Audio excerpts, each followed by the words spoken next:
Welcome back, guys. It's Philip A. Crochin with I Am Creature Science at IamCreatureScience.com.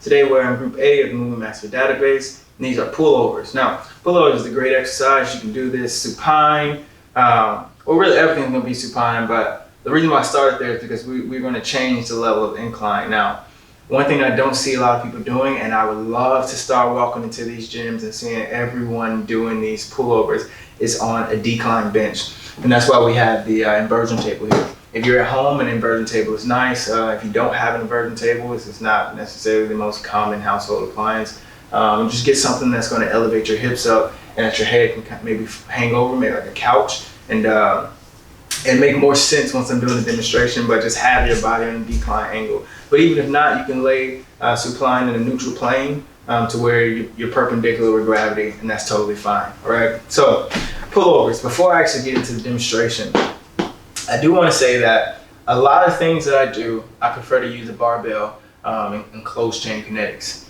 However, with the pullovers, because the nature of the movement going through the full range of motion, I'm kind of torn on closed chain kinetics versus open chain kinetics. So I'm going to show you with the barbell as well as a dumbbell. But the thing about it is, if you have access to a neutral grip bar, then I'm definitely going to say use that neutral grip bar for these pullovers so that it doesn't restrict the rotation of the humerus at the shoulder. All right. So when you think about the pullovers, I just think everything that we've been doing in this upper chest group has kind of been focusing on the balance around the scapular control being locked in through the serratus anterior and the top of the chest, the subclavius, and that's important.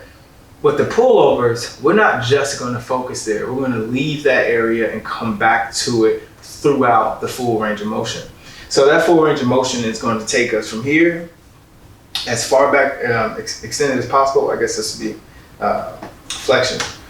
As far back as possible, all the way down to that low angle. And the reason why that we want to do that is to really pull all of the muscle fibers.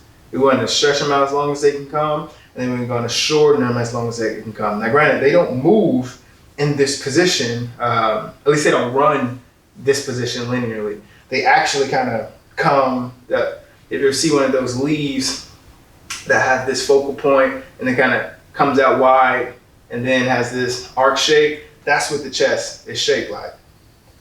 It kind of focuses here and comes out. Well, we're going to cause compression forces as we move the humerus all the way down and all the way back up. So we're going to really gear these fibers up as if we were in a factory or something. All right, the thing can be pulled left, right, up and down, far and wide. All right, so I'm going to strap myself up in the inversion table and we'll get to it.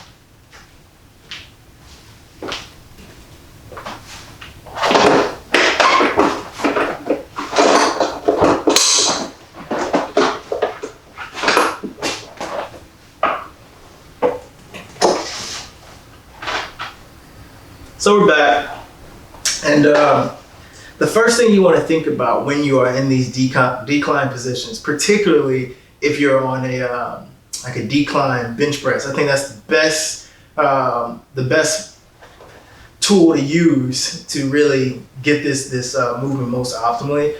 You want to make sure that your lumbar spine has some firm contact with the bench. A lot of the times, because we train, we become hyper dominant with our anterior positions. We promote these anteriorly rotated hips, and we actually weaken the lower back because of it. So the first thing I want you to do is go into a posterior tilt of the hips, kind of like if you were kind of squeeze your glutes, kind of tuck them down.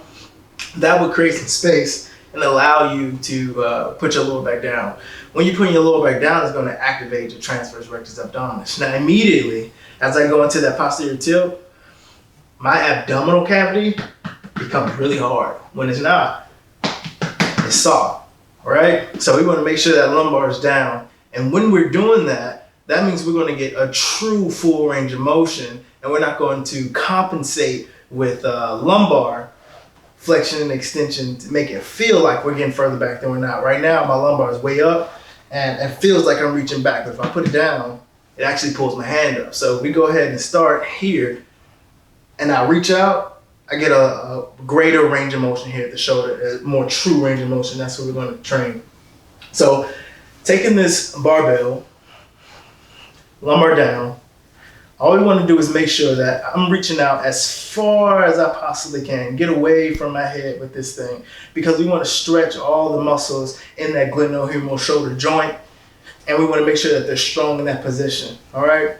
From there, as I'm reaching out as far as I can in the direction of my fingers right about now, all we're going to do is move through the chest, get a full range, and come back down. I want you to think about this thing. If you are an artist or if you're using a protractor, as long as we make the center point fixed, right? We're going to make a perfect semicircle right here. If this bar had like a pencil on the end of it, it'd be a perfect arc.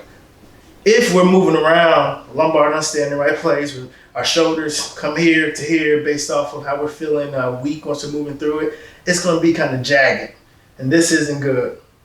It may look the same to the naked eye, but I'm telling you, right now, we're really going to put the microscope on it. So we don't want to be fully extended here, and then by the time that we get here, we've come close and we change position of our shoulders, because now our scapulae are not being supported by the serratus anterior. So we want to be fully extended through this whole movement as we come up and down. Because when we're there, we're actually focusing. We're going to put all the force on our chest. That minor detail makes all the difference if this is going to be a chest movement or exclusively shoulder movement. So this is barbell. I like barbell, but the thing about it is it doesn't allow us to internally and externally rotate the humerus, which is why we also have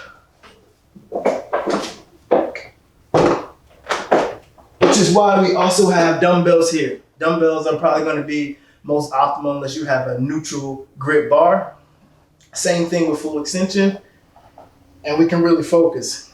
I don't know how much you can see, but if you pay attention to the shape that the pectoralis major is making right now, as I'm full extended, lumbar down,